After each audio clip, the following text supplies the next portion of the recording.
Whoa, whoa, whoa. Absolutely right. You go in there and tell him we can't be together. Hey, I can't Oh hear. shit. Sorry, Deej. I'm in a very good place right now. Hello.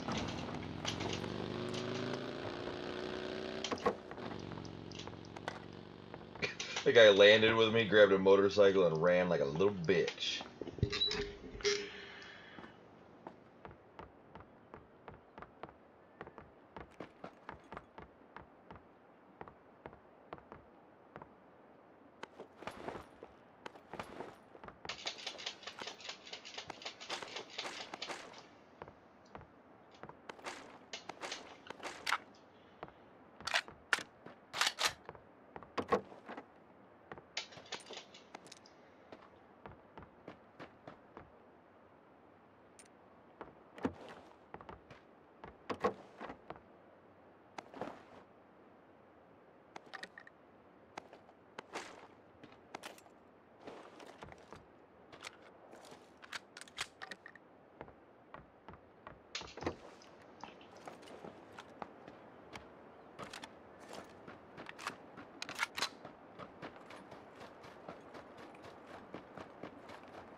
Bitch. Wrecked you. I pushed the shit through your back of your head.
Fuck off, man. Fuck off. Fuck off. Fuck. Off.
Put your dog out.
Trigger, come on.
Watermelon hat. Watching.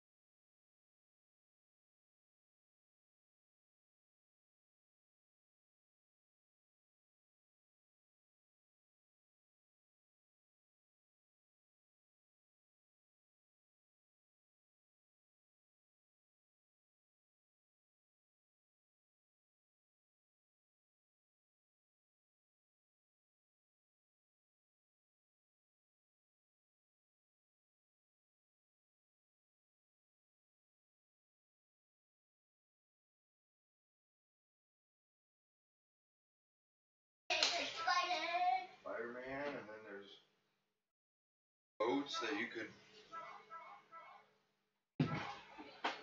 have all these boats come over here and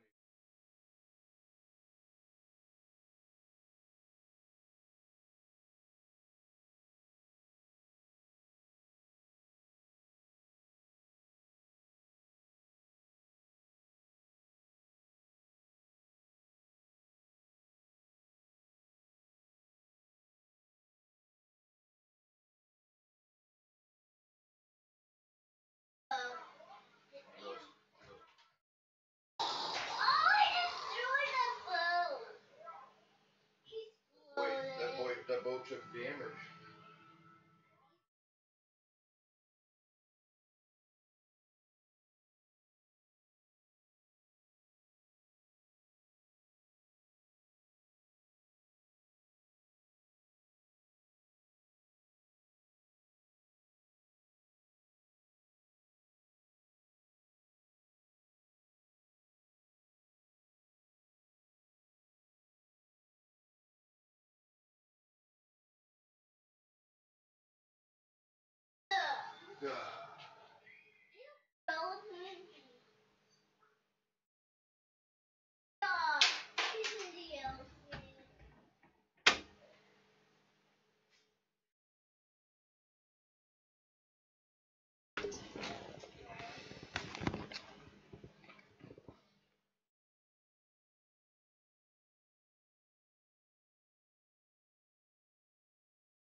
What's it like? Why, honestly, why are you just doing this out of friendship? I had nothing to do. I know that feeling. Here's the thing, I've had twins, and I'll take any excuse to get out of the house, you know. Look at this. Here, this is another it's another Airbus. It's Airbus? Do you know all your planes? Well, do you know all your planes? I don't. My family and I were in Tokyo a year ago. Right. On a 767, a 777. Sure. And It's a 777. that's right. And I was talking to the pilot about what an amazing machine it is, and the guy says, from Tokyo. Hi. You want some chocolate shakes? Are you with the restaurant? I am with the restaurant, yes. What's your name? You're with the restaurant. My name is Travis. Travis, nice to see you. Hi, Travis. Mr. Nice to Clooney. meet you. What is that? Is that a milkshake? Chocolate milkshake, yes. Oh, real that's ice good. cream. Take care. I noticed you didn't dig down to give the guy a gratuity.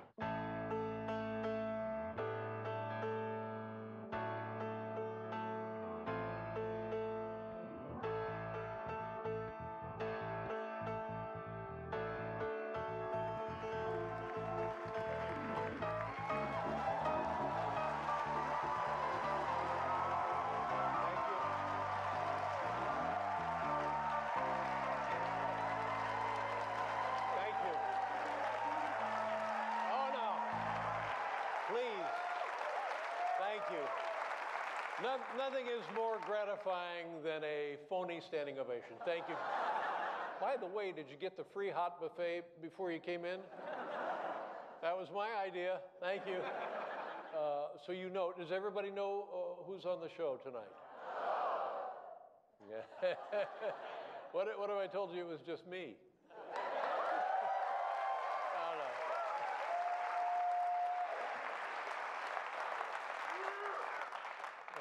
no. Then you're screwed. It's going to be a pleasant evening, a very pleasant evening. And if you're ready, we're all ready. Everybody's ready. Ladies and gentlemen, do me a favor. Please welcome my next guest, George Clooney.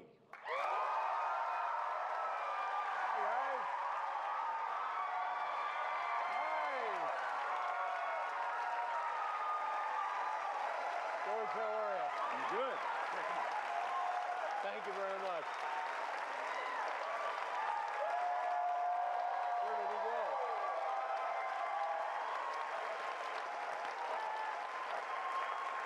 Nice.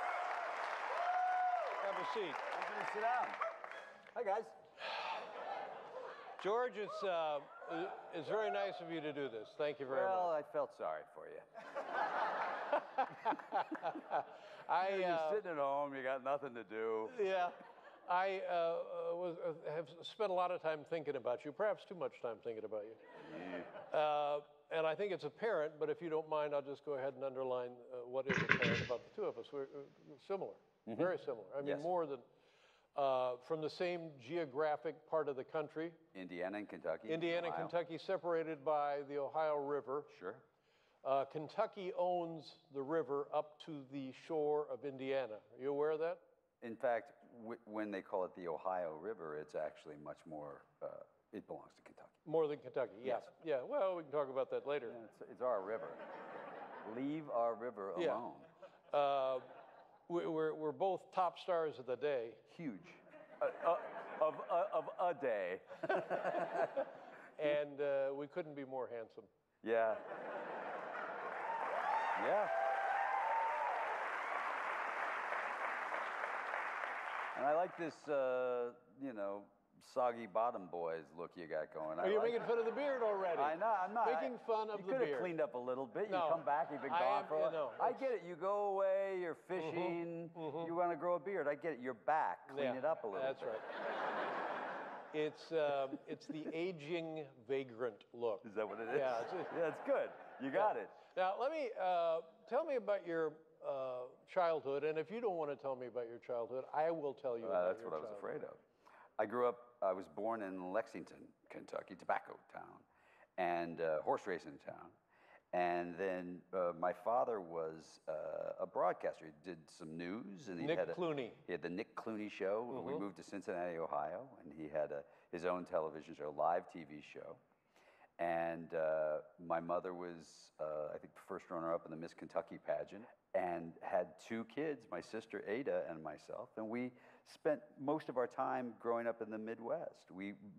I went to 5 different grade schools because we moved a lot. Because of your dad's job changing? We moved when the rent was due. That's what my dad used to say. We moved from Lexington to Cincinnati and then around the Cincinnati area. Now, when I was aware of your father, he was working, I believe, in Dayton, Ohio. Is that correct? Maybe Columbus. Probably Columbus, perhaps, yeah. Ohio. Because you were doing the weather, I believe. In Indianapolis. That's right. Your father and I don't know that we overlap, but we worked for the same corporation for a period of time. And your dad as a newsman, did that mean anything to you? Did you like the idea that he was a journalist, a reporter, an anchorman? It was a funny thing. In between doing the news when he was younger and doing the news when he was older, for about 10 years there, my dad had the Nick Clooney Show, and he had a band, and he would sing. Now, a guy with a talk show would jump in here and say, is that where you decided you wanted to be a performer? No, I didn't ever. I mean, I always sort of. There was this magical place at WKRC in Cincinnati. Remember the show? This is the actual station, was WKRC.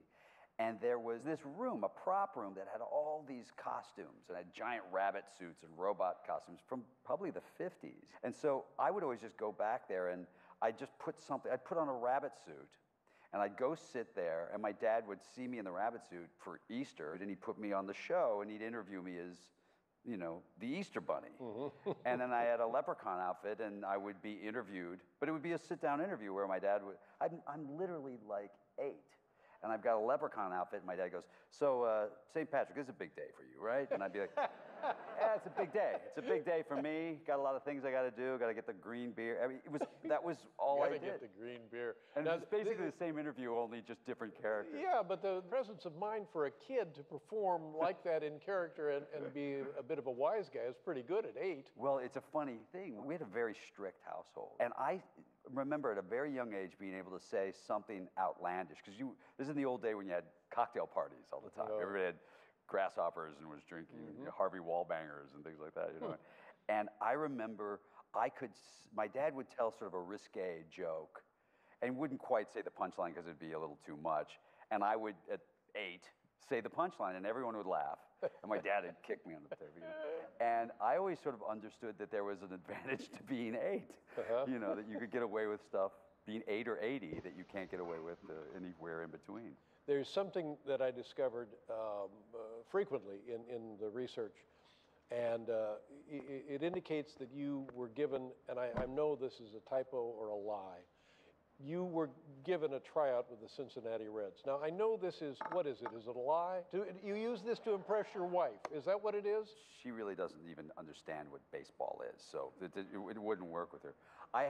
In Cincinnati, 2 years in a row, the Reds tryouts came, and they took all the guys who were good baseball players and brought us out. From like area high schools? Yeah. It was a funny thing, though, when you go to an actual tryout, and I really thought my whole life growing up I was going to be a professional baseball player. Now, honestly, were you that good? I was a good baseball player, yeah. And I was a... You're sure this wasn't Fan Appreciation Day? Yeah, exactly. No, I really thought that was going to be my future. And then I remember being sent home the first year, and the second year I came back, and I got past the first round, which was the arm and the speed. And then I got to take some hits. And I remember standing in, the guy starts, he's a semi-pro baseball player, you know, he's a minor league pitcher up there, and he's throwing us pitches, and he's throwing us probably, 87-mile-an-hour fastballs or something, decent speed. And I'm just jacking these balls, I'm just hitting everything, and I'm feeling like a king, and I'm like, I'm gonna be playing with the goddamn Cincinnati Reds, look out, baby. And I was just jacking it, and the guy's kind of looking at me like, you're an idiot.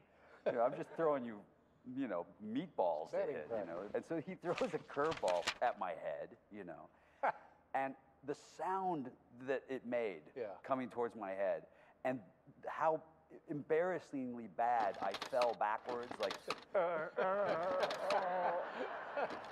and how far on the outside of the plate the ball ended up. And I remember, it was a wild moment because I remember standing up and thinking, oh, I'm never going to be a professional baseball player.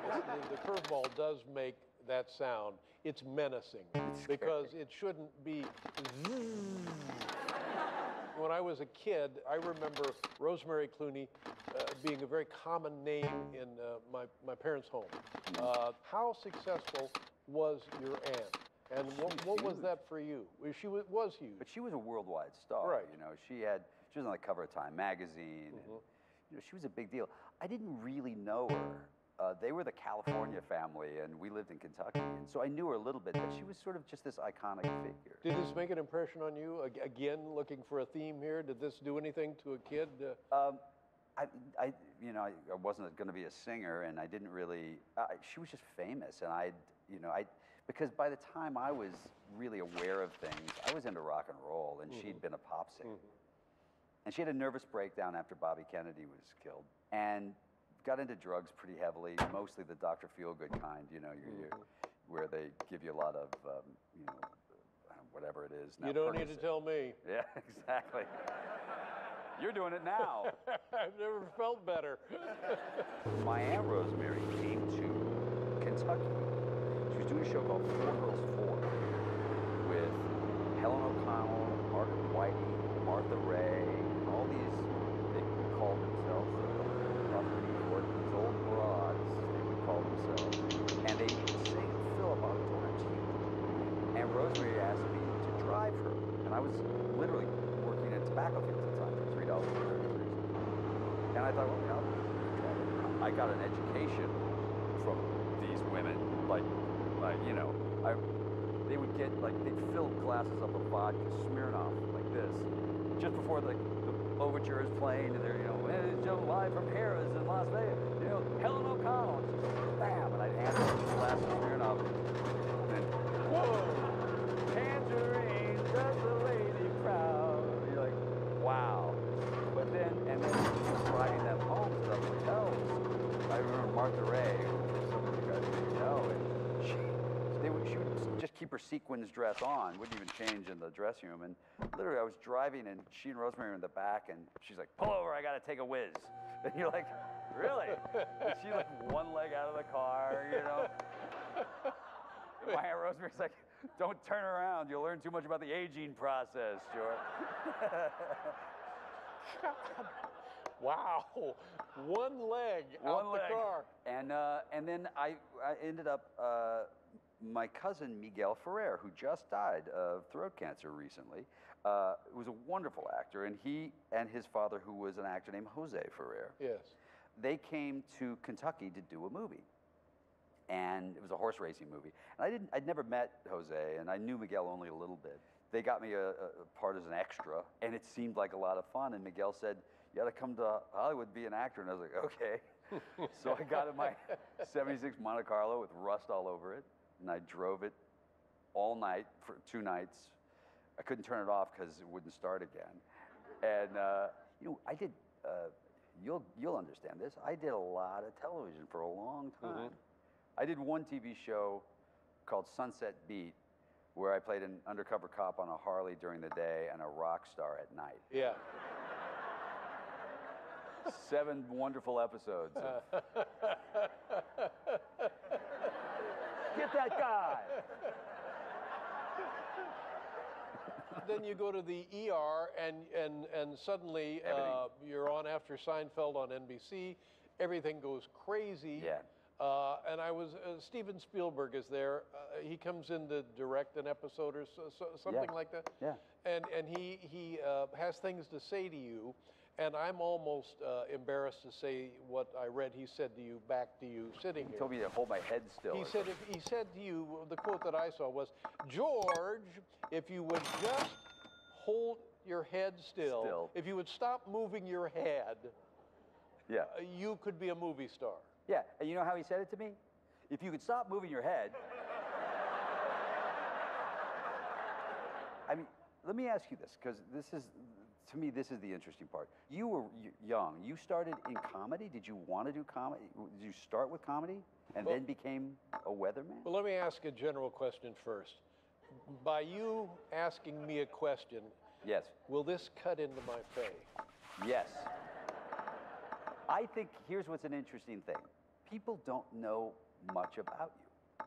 And people are very interested in you and how you became David Letterman? Well, you're very flattering to say those things, but and I'll tell you just a couple of things. My father was very, very funny, very demonstrative.